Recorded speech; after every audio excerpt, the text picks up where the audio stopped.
DreamWorks has given us some insanely powerful villains over the years, but sometimes all it takes is one last-minute miracle for the hero to survive. Here are 8 times DreamWorks villains should have won, starting with Kai from Kung Fu Panda 3. You may know me as the Beast of Vengeance, Maker of Widows. No one in the mortal realm remembers Kai at first, but once they finally meet him, they never forget the sheer aura radiating off of him.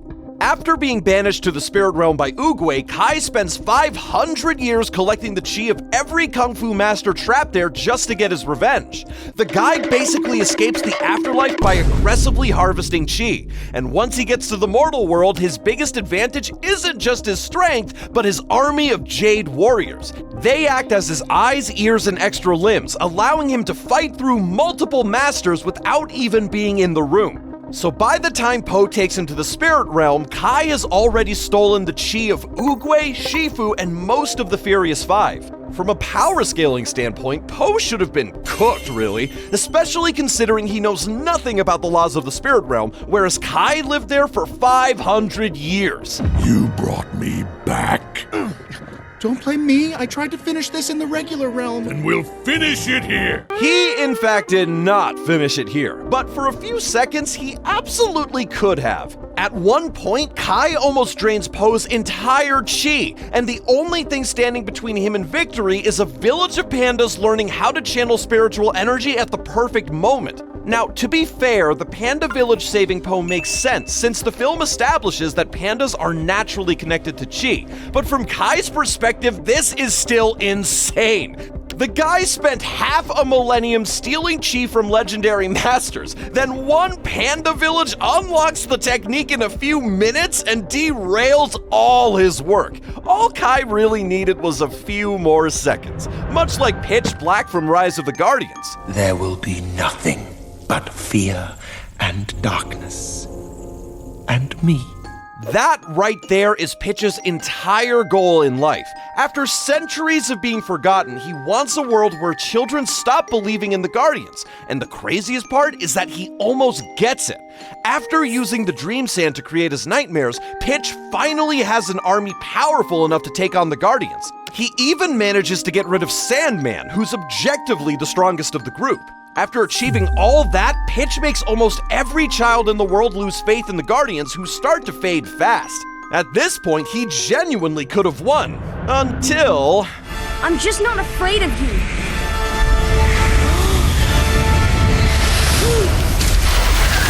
One child stops being afraid, gathers a few more kids, and suddenly all of Pitch Black's hard work comes crumbling down. I mean, what about the millions of children around the world who still don't believe in the Guardians? Are we saying that a handful of kids can overpower Pitch and his entire army of nightmares? Apparently yes, because within minutes, the Guardians turned the tide with the help of a small neighborhood friend group. And soon, Sandman returns, his dreams spread across the world, and belief in the Guardians comes rushing back. It hurts to watch someone's lifelong goal get snatched away at the finish line, which is something Tai Lung from Kung Fu Panda can definitely relate to. But Oogway saw darkness in his heart and refused. Outraged, Tai Lung laid waste to the valley. Hang that nigga now! I got the rope right here! I mean, the guy didn't exactly disprove Oogway's concerns, now did he? Still, even if Tai Lung's reaction was completely unhinged, I get why the rejection broke him. He trained his entire life to become the Dragon Warrior because Shifu raised him to believe he was destined for greatness. So when Oogway refused him, Tai Lung lost the only identity he had ever built for himself and crashed out. If only Shifu had been more openly proud of Tai Lung and raised him differently, it could have saved Tai Lung 20 years in prison. Oh, 20 years. Use. But for what it's worth, I can see why Tai Lung thought he was qualified for the role. This guy escaped the most secure prison in China with a feather. And after getting out, he defeats the Furious Five with ease before defeating Shifu, the same master who raised him. Skill, therefore, was never Tai Lung's problem. His real weakness was always his obsession with the Dragon Scroll. The power of the Dragon Scroll is mine. Tai Lung spent his whole life chasing external validation, so of course he doesn't understand the scroll's message of true strength coming from within. By this point, he's exhausted, angry, and so focused on the scroll that he never really sees Po coming. In fact, he might have had a chance against the panda if he hadn't been focused on the dragon scroll throughout the whole fight. If he had actually fought Po properly, he might have noticed his nerve attacks didn't work on him and looked for a different way to beat the panda. To be fair, Po is meant to have natural talent in Kung Fu and only needed the right training method. But from Tai Lung's perspective, the guy spends his whole life training until his bones crack, only to get folded by a panda who barely started learning Kung Fu. So yeah, I feel like Tai Lung was done dirty. We can't, however, say the same thing for Jack Horner from Puss in Boots: The Last Wish. I'll get you, my kitties, and your little dog too. Unlike Tai Lung, Jack has absolutely no tragic excuse for his horrid behavior. According to him, he had loving parents, and stability in a mansion, and a thriving baked goods enterprise for me to inherit. Can you give me some money, please? Stop f***ing around, bruh. Yet for some reason, he grew up to be cruel and proud of it. The only thing Jack doesn't have is magic of his own, but he makes up for that by hoarding magical items from across the fairy tale world. But this guy, this guy takes being a spoiled brat to a whole new level somehow, because even that isn't enough. Jack wants all the magic in the world just for himself. And it's during this journey that he meets the ethical bug. You're an irredeemable monster! What took you so long, idiot? Little did Jack know that one flick would cost him everything later. Because once he finally gets close to the wishing star, the ethical bug returns at the worst possible moment, burning the last piece of the map. So, yes, lesson learned. Be nice to others, Jack. Who am I kidding, though? This guy was always too selfish to look beyond anything but himself. Much like Prince Charming from the Shrek franchise. And I promise you this, Mother. I will restore dignity to my throne. You sure about that? You sure about that? Now, it's no secret that Charming isn't the smartest or scariest villain in the Shrek universe. In Shrek 2, he's mostly a self-obsessed nuisance hiding behind his mother's villain plan. But in Shrek the Third, he finally has a real motive.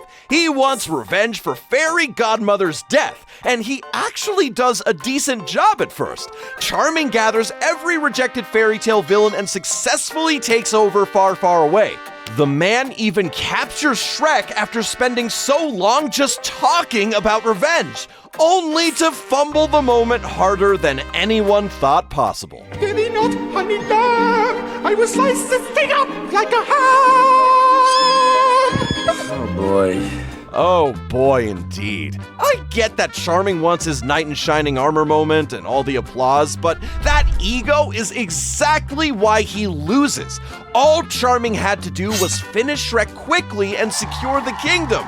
Instead, he puts on one of the worst performances I've ever seen and completely embarrasses himself. You had one job. And even then, he still gets another chance during the play when he stabs Shrek, only to miss the mark entirely. Yeah, at this point, that tower falling onto him was well warranted.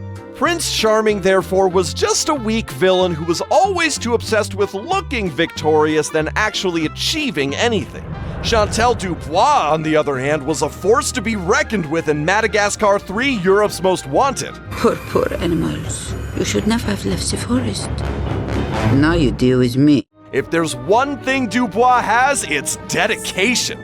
From the moment she hears about Alex, her only mission is to put that lion's head on her wall. And she's not even all bark, no bite. No, she actually almost succeeds. Dubois survives everything the animals throw at her and somehow tracks them with her superhuman smell at every turn. I mean, how does one woman have a bloodhound nose and the ability to revive her injured officers with just her singing? At this point, she isn't even human anymore. So, naturally, when the final chase begins, Dubois is still terrifyingly close to winning. If I am going down, your head is coming with me. I don't think so.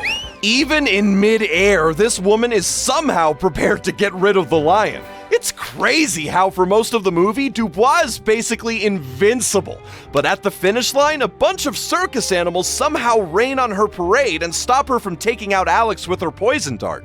Even so, the fact that it took this many animals to stop her says a lot. In the end, Dubois didn't lose because she was weak, but rather because of extremely convenient last-minute timing. But while Dubois' bloodlust is hella questionable, Ken's hatred for bees in B-Movie is much easier to understand. You know I'm allergic to them. This thing could kill me. Well, why does his life have any less value than yours? Now, I know Ken isn't the nicest guy out there. In fact, he's a bit of a douchebag. But in this case, though, he's actually in the right. The man is allergic to bees, and his girlfriend is defending the very creature that could seriously hurt him. And to make things worse, Vanessa starts spending more time with Barry, helping him soothe the human race, as if that's a very normal thing to do. Plus, this woman keeps canceling yogurt night for a bee she just met.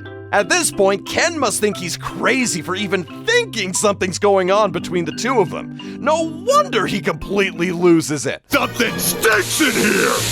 I love the smell of flowers. Yeah? How do you like the smell of flames? Not as much. Okay, Ken may have gone a bit overboard here, but honestly, I'd go a bit crazy too if I came home and found a bee sitting in my chair, laughing with my girlfriend and smirking at me. The craziest part is that Vanessa barges in at the last second, saves Barry, and immediately breaks up with Ken. Now, could Ken have handled this better? Obviously, yes. I mean, maybe don't bring a flamethrower into your relationship problems, buddy. But honestly, Ken definitely could have won if he had a sane girlfriend who hadn't chosen a bee over her actual boyfriend.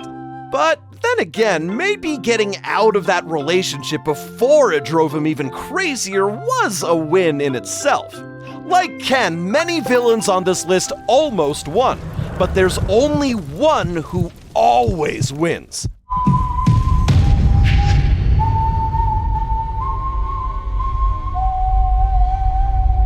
Death from Puss in Boots: The Last Wish is the ultimate force of nature. At first, he seems like just another bounty hunter, but one fight with him sends Puss running for his life. The same cat who laughed in the face of danger for years feels real fear for the first time. Now, technically, death is supposed to be neutral, but in this case, it's personal.